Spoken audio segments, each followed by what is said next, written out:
Olá meus amigos, minhas amigas, sejam bem-vindos mais uma vez. Aqui Dr. Bruno Benigno, cirurgião urologista, falando direto de São Paulo. Acabei de encerrar os meus atendimentos pela manhã e, como de costume, eu sempre pego um dos casos clínicos que atendi e compartilho com vocês com a expectativa de trazer informações que possam ser úteis para você que recebeu o diagnóstico de câncer de próstata há pouco tempo, para você que está preocupado com o diagnóstico ou se você é um parente, familiar, um amigo. Nesse caso de hoje, é um senhor que chegou pela primeira vez no meu consultório com 76 anos de idade, paciente sem nenhuma comorbidade, ativo, trabalhando, chegou com um filho na consulta, totalmente sem sintomas, a não ser uma pequena dor na região das costas e já com uma certa dificuldade para urinar, que ele já tem há pelo menos 5 anos. Ele contou que em 2017 fez uma biópsia de próstata que não revelou câncer. Em 2020 ele fez uma nova biópsia de próstata porque o PSA dele estava crescendo, estava aumentando a próstata também e que também não mostrou câncer. E aí de 2020 até o começo agora de 2025 ele ficou sem acompanhamento. Teve a pandemia, teve tudo isso e ele volta agora. Só que para nossa surpresa com um PSA extremamente alto, um PSA de 1.500, o normal é até 4. Então o PSA dele muito alto. Claro que surge uma suspeita da existência do câncer de próstata com PSA tão alto. E foi o que aconteceu. Ele fez uma biópsia, confirmou um câncer de próstata de alta agressividade. Então, eu vou responder para vocês aqui 10 perguntas que podem ser importantes para você sobre o caso desse paciente e como eu estou desenvolvendo todo o raciocínio, desde a avaliação de risco até o plano de tratamento. Então, quero convidar você a ficar comigo até o final.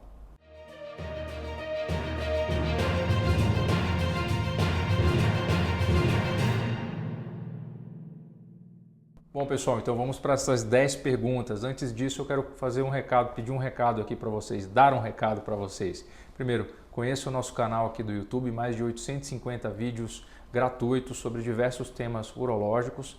Você pode enviar suas perguntas aqui nos comentários, nós lemos todas as perguntas. Se inscreva aqui no canal e caso queira entrar em contato conosco, basta usar um desses dois canais aqui, ou o nosso telefone ou o nosso WhatsApp.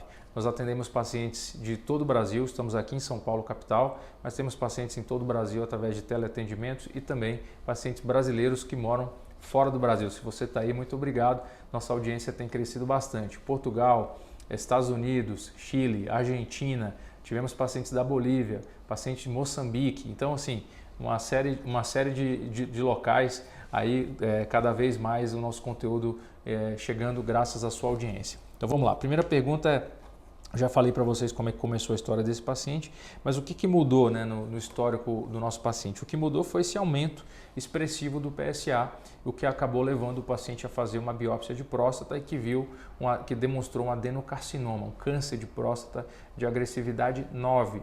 Lembrando que a escala de agressividade do câncer vai de 2, que é o menos agressivo, até 9.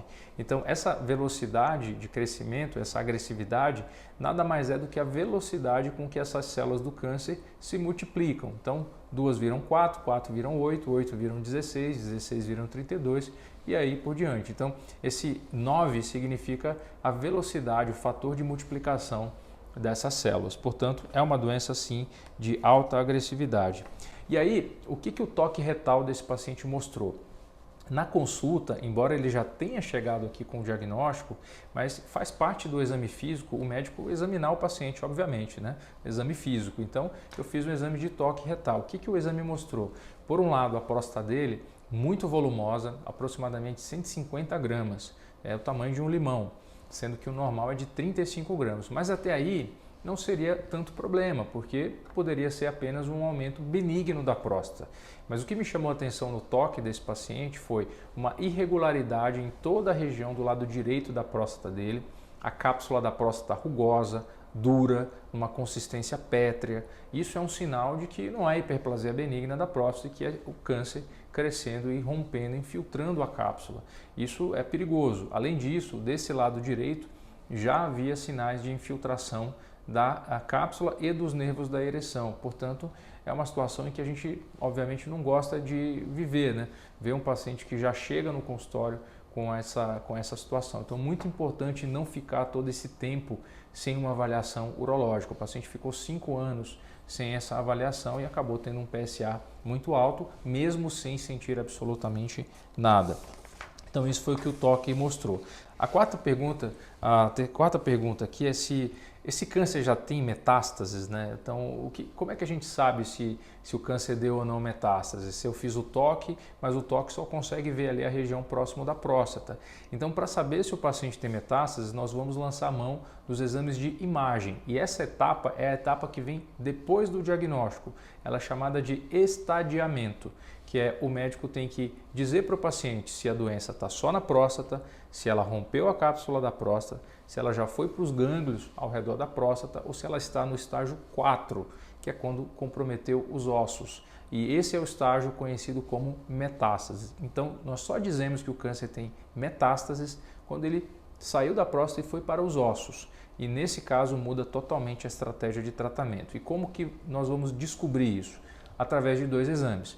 Ou a cintilografia óssea, que é um exame tradicional, tem 40 anos, é um exame disponível no Sistema Público de Saúde, disponível nos convênios, ele é rápido, fácil e barato.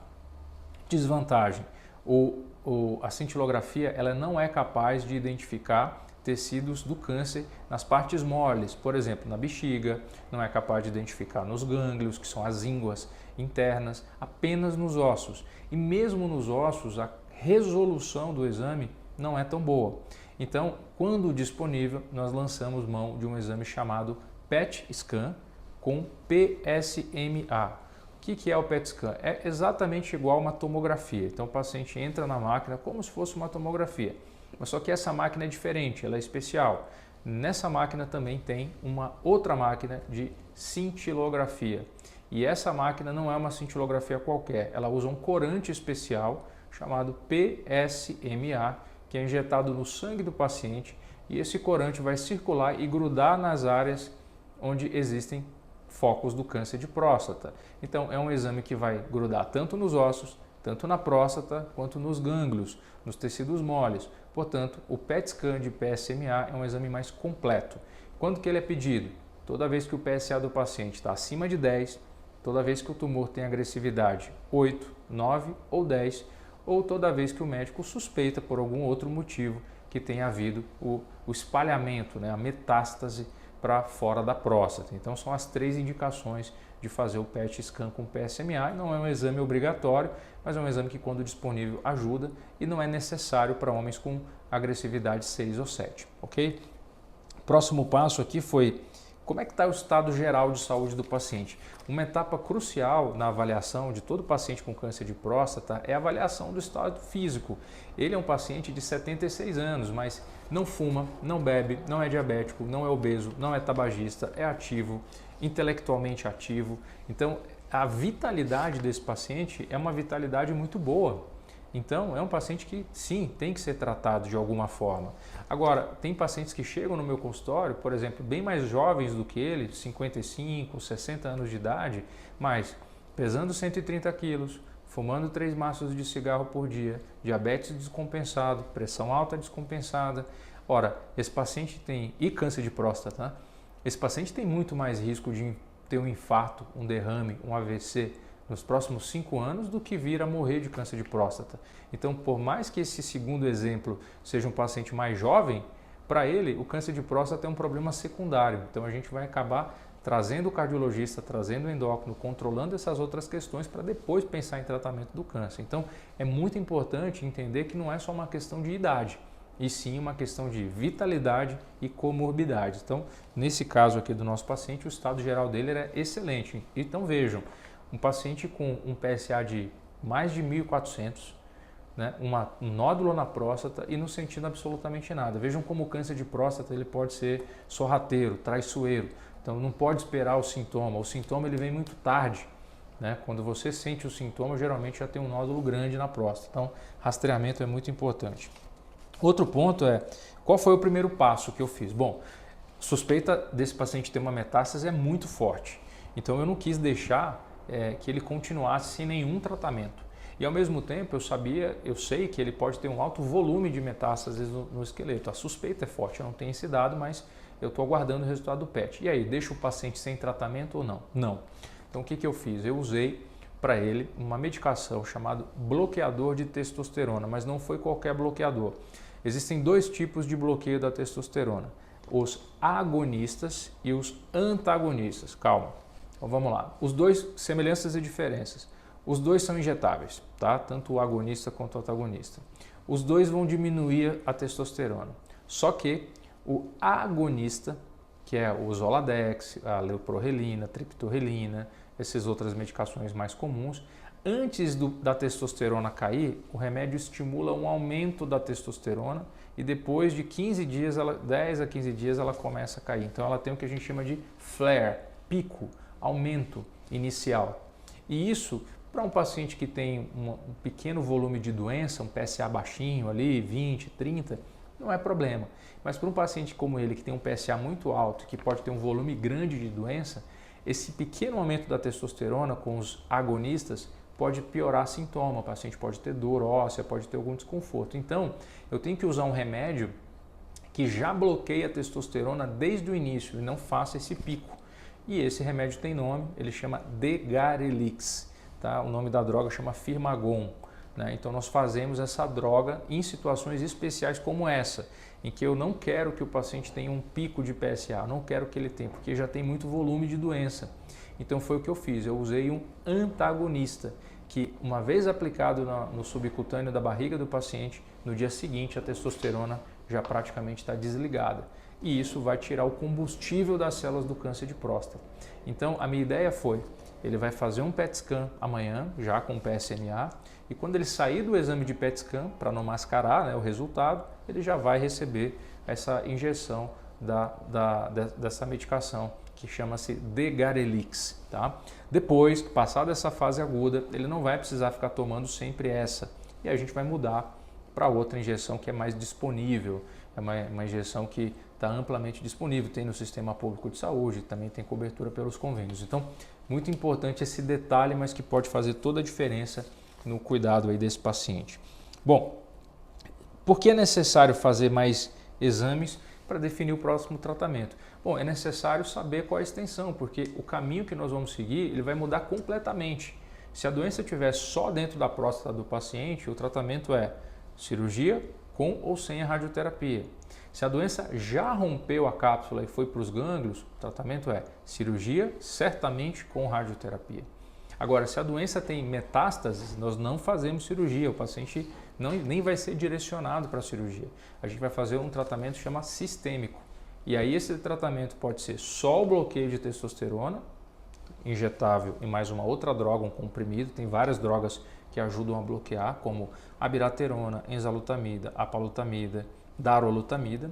Ou, se esse paciente tem muita metástase, ele vai ser direcionado para um tratamento com bloqueio de testosterona e a quimioterapia. Então, vejam, a quimioterapia só é feita quando o paciente tem metástases e quando ele tem pelo menos mais do que 4 focos de metástases. Ou seja, a gente considera um alto volume de doença. Então, quimioterapia não é para todo mundo, assim como cirurgia não é para todo mundo. Cirurgia e radioterapia para doença localizada. Quimioterapia para doença espalhada, com metástase de alto volume. E todo o resto está aqui no meio. Tá bom, pessoal? Então é importante você entender isso.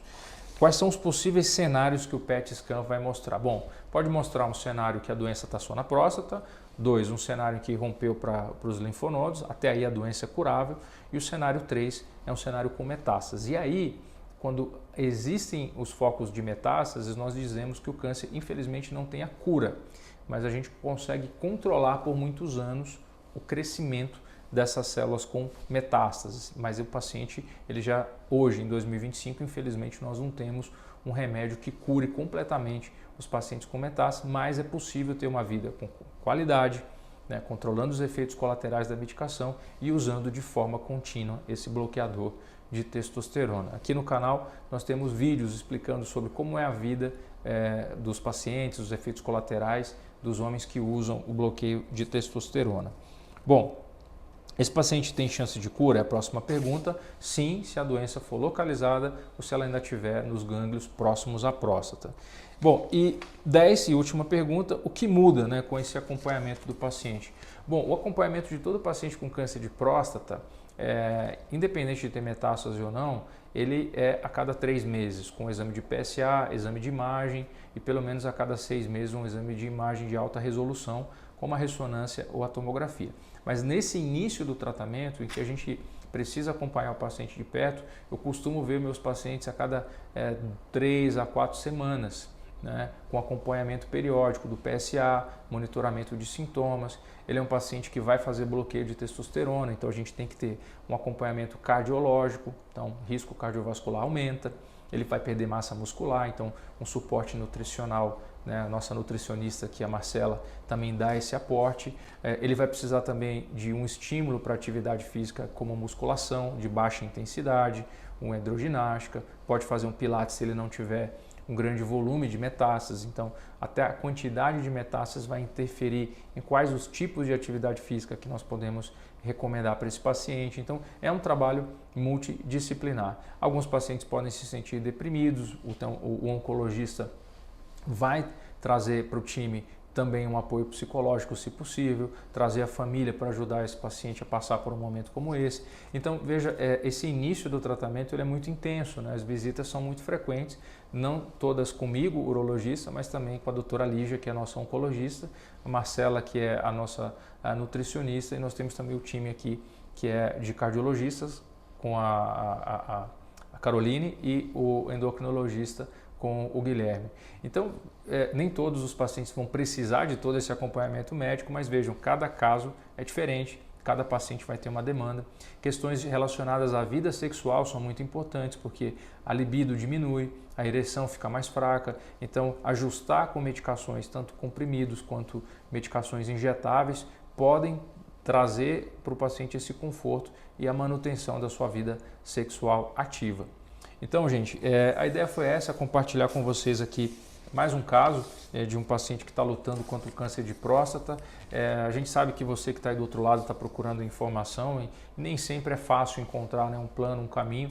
E a nossa intenção aqui com esses vídeos é exatamente fazer com que você chegue preparado na sua consulta, chegue com mais informações, consiga aproveitar esse momento que você está aí com o seu médico do outro lado, chegar preparado, saber o que perguntar, né? Saber para onde vai, a importância dos exames. Quer dizer, são decisões difíceis, mas ao mesmo tempo dá essa voz de esperança para você que descobriu o câncer com metástases e que mudou muito. Então nós temos hoje bloqueadores de nova geração, comprimidos que aumentam de sobremaneira a expectativa de sobrevivência, quimioterapias também mais modernas, menos tóxicas. Então o mundo do tratamento do câncer de próstata felizmente evoluiu bastante nos últimos 10 anos. E a gente está sempre antenado aqui, eu e minha equipe, com as novidades.